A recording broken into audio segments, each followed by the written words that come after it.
Thank you for taking me out of order. I am testifying today principally on behalf of House Bill 504, also in support of House Bills 502, 505, and H3660. As a former school committee member for 9 years on the Brookline School Committee and a state rep, I'm here today to question where we have gone and where we're headed with education reform. The problem, I believe, is that high-stakes requirement of the MCAS test has placed too much emphasis on standardized testing, with the result that the schools have now a narrower curriculum and are more focused on children having to take standardized tests. As a result, they do not receive the broad education that promotes critical thinking. Education reform, as implemented, promotes the general proposition that all children learn in the same way.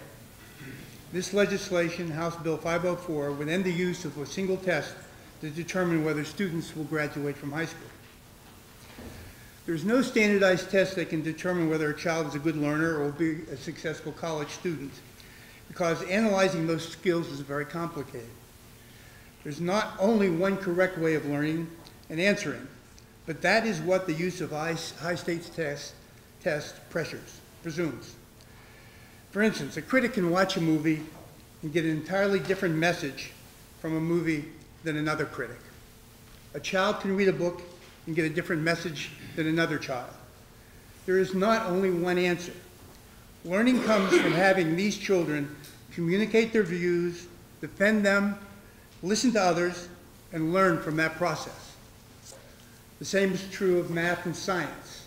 One answer is not only the goal, but rather it's an analysis of how a student got that answer and whether that student will have the tools to analyze a math problem or scientific problem in order to solve it. Education should be a positive experience, not a frightening one.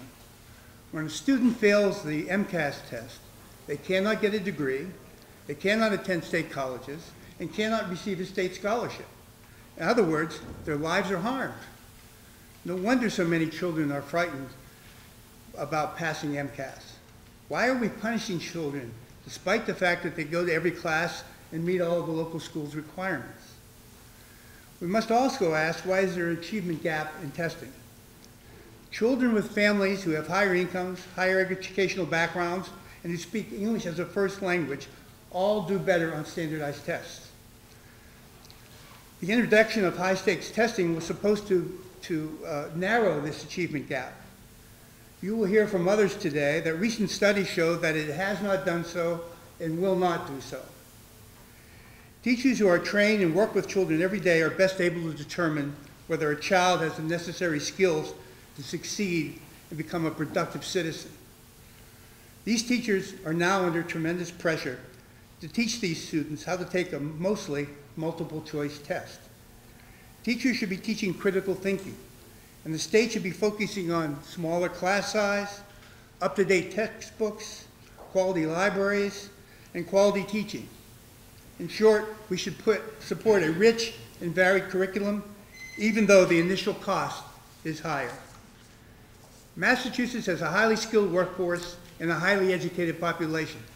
Testing is not the reason that our students score higher on standardized tests than students from other states.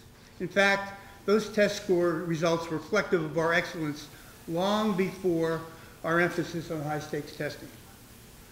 Let's really close the achievement gap by providing equal resources so that all schools will be able to provide high-quality education to their students.